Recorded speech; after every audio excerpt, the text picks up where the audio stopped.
1, 2, 3. Yep, I think we're good. Bismillahirrahmanirrahim. We begin in Allah's blessed name. We praise Him and we glorify Him as He ought to be praised and glorified.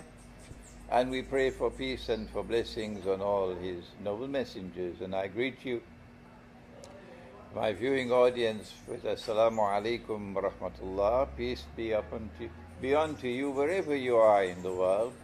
And I greet you from the enchantingly beautiful island of Tobago, which is next door to Trinidad. And I am honored today, instead of being interviewed, I'm honored today to interview a special guest. I have met him for the first time, but I've known him for some time now, before meeting with him now in Tobago for the first time. Let me tell you something about him, first of all, before I introduce him.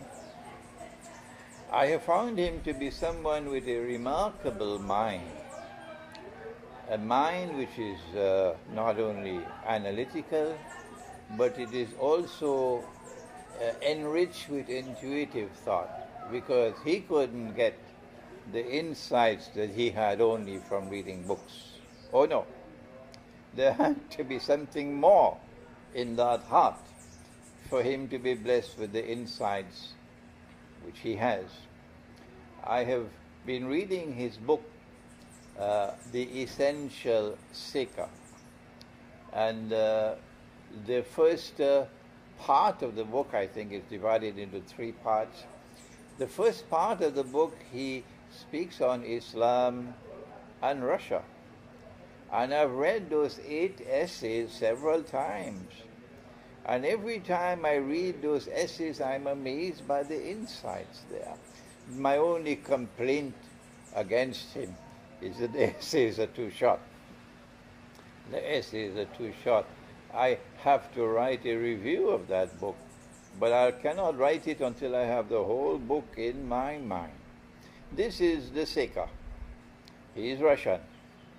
His ancestry is Russian, but not Russia that was communist, not Russia that was the Soviet Union.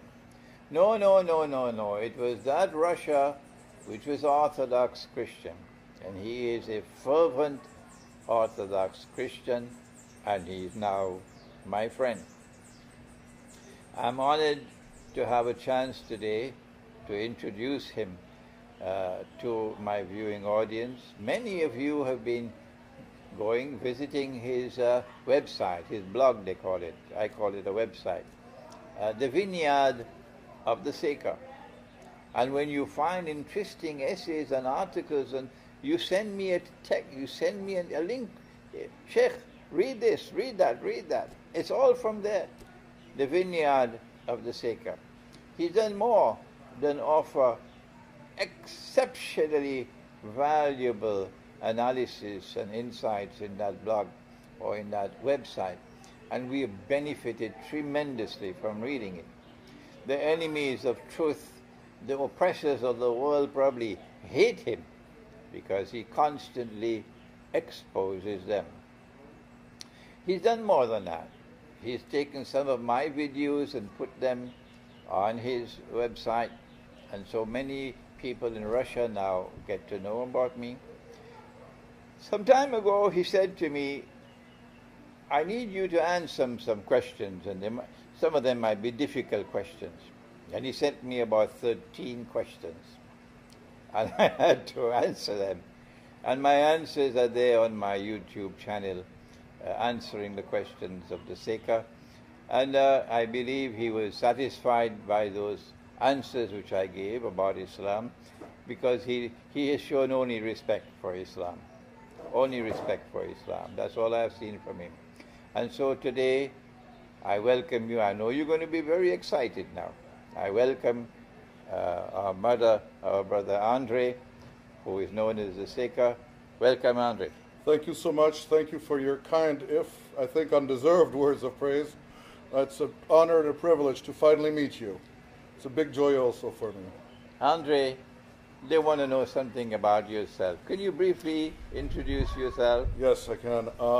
It's the first time ever I speak on an interview, accept to speak under showing my face overtly. I was born in Switzerland. I am indeed a white Russian. That is, that's my great-grandparents who left Russia after the Civil War. But I was raised in the Russian culture. I am a traditionalist Orthodox Christian. And I used to work very much for what I call the empire nowadays. I made a career first in the military intelligence, analysis. I worked in the United Nations, and the war in Bosnia, it did two things for me. First of all, it opened my eyes to the lies of the empire, because I could see what was written in the press and see what the internal UNPRO4 documents were saying and other documents that I had access to. And secondly, it cost me my career as a military analyst, because I did not keep quiet and ran in a lot of trouble. So after a very difficult period in my native Switzerland, I moved to the United States, because my wife, also a white Russian, also a fourth generation, had American citizenship, and she could work there. So I found, paradoxically, a refuge in the imperial homeland, as I call it, where I became a nobody, which suited me very well. But I still wanted to analyze and write, because that's what I do. I had an itch to do that, so I began a blog, which nobody read for very many years. And my blog became more conspicuous and more noticed once the crisis in the Ukraine began. Originally, if you look at my early articles, they're mostly about the Middle East, mostly about the Zionist entity and Hezbollah, which I have great interest for. But now it sort of became I think, one of the main blogs, not to any credit of mine, but to the circumstances. I think like a Russian, but I write in English. So that is what made my blog unique.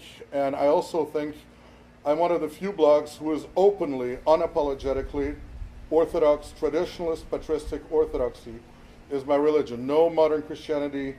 I have no patience for that. So I openly declare my positions as being patristic orthodoxy. So that's where I come from in a couple of words.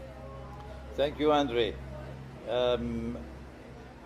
If you can share with us, I think our viewing audience would treasure it.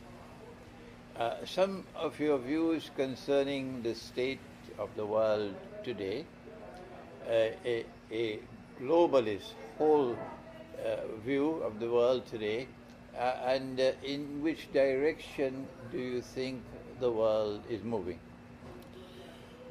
My observations lead me to believe very strongly that we're witnessing a major shift. And that shift is from a unipolar world to a multipolar world, a world where there will be no one hegemon running the entire planet. Clearly, what I call the Anglo-Zionist empire, we can call it the United States empire if you prefer, is running out of steam, running out of strength. It's economically shattered, it's politically shattered, it's militarily shattered, which is something very new. In the past, after the war, people loved the United States, then they stopped loving it, then they feared it, and now they don't even fear it anymore. So that is a major change, and I see a world where not one regime or worldview predominates, but a diversity. These alternatives to the United States are, first of all, I think, well, clearly the world of Islam, although that's a complicated one because there are several trends within Islam which are mutually exclusive, which aren't fighting, but they are definitely an alternative. I think particularly of the Islamic Republic of Iran, which presents an unapologetic rejection of the Western world and says we're going to do things differently. I think the second group which I notice is clearly Latin America, even though right now the patriotic anti-imperialist governments and countries are in a great deal of political and economic difficulties, the idea, the value of an independent, truly non-colonized Latin America is very strong. And obviously China is another model of development, and Russia right now is probably, for a number of historical reasons, I would think, the leader of that resistance to empire. So all these different, fundamentally different entities are all pushing up and all pushing against the common enemy and the common threat, which is the Anglo-Zionist empire. And I would add, I think that the empire is the enemy of the United States also. The American people are not benefiting from the empire. They are the victims of that empire. And I think that a great deal of those who voted for Trump voted deliberately to try to save the United States and get rid of the empire. So it's not at all an anti-American position. And I personally don't see anti-American feelings in the world. I see a great deal of anti-imperial feelings, anti-oppression feelings, anti-secularism, yes. People are revolted by the kind of moral degeneracy which we witness now in the West. But I don't think this is directed to American people. I think a lot of American people, actually, I live in the United States, I live in Florida, I see a great deal of sympathy. A lot of my readers write to me and say, you know, we Americans support Putin because Putin stands for American values. So it's a very complicated struggle that's taking place, but I think one where we that's what I refer to, the global resistance, will definitely prevail. Andre, the Zionist world maintains an enormous amount of its strength and its power through its control, what I consider to be control over money and the banking system. And Russia has been attempting to respond to that stranglehold on money and the banking system through BRICS. Would you care to offer some of your viewpoints on what is the significance of BRICS and what likelihood is there of some success? I think that BRICS is one of many attempts to try to develop an alternative to institutions who are thoroughly controlled by the Anglo-Zionists. It's not the only one. There's the Shanghai Cooperation Organization, which has a more military aspect. There is the Eurasian Union, which has an economic aspect. But these are still countries, all of them, that are very much, they're struggling, they're standing up. None of them are firm on their feet. And I think it's very important to realize, speaking of Russia, that Russia was ruled by the West as a despised colony until at least 1999. And when Putin came to power, it didn't change like this overnight. The struggle continued. The real struggle is inside Russia. And there are two forces who are fighting each other. I have my own terminology. I call one force the Atlantic integrationists. These are those in Russia who want Russia to become an equal partner, accepted in the West, possibly accepted in NATO, an equal partner respected by England, France, Germany, the United States. And those what I call the Eurasian sovereignists, of which Putin, I think, is the main one, which are those who say, you know, we will have good relationships with the West, but we're not interested in the Western model. And our cultural future is the South and the East. And I consider myself part of that, we would say that the turn to the West was a fluke in Russian history due to a nobility and a regime before the revolution which was very westernized.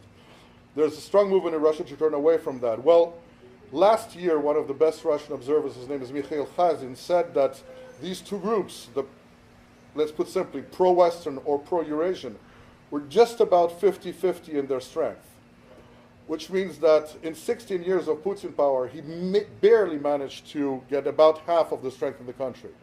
The Russian banks are still controlled by IMF types. The Russian economy, until very recently, was run by people who were openly, unapologetically pro-Western. It is no surprise that the Minister of Economy was called one of the best, he had received a premium of I think the best banker, central banker in the world. I mean, Russia is struggling, and the other BRICS countries are in the same situation. You see Brazil, there was what I could call a state coup against the president there. South Africa is in a great deal of trouble. China is struggling strong. This is a promise, this is an attempt, but all the venues, these countries realize that they have to come up with a different model, the multinational one. These are all just the first steps. None of them are by themselves viable or a solution, or much less so an end response that, you know, can truly stand against the power of the IMF, the World Bank, NATO, and the world hegemony of the United States. The empire is still stronger right now.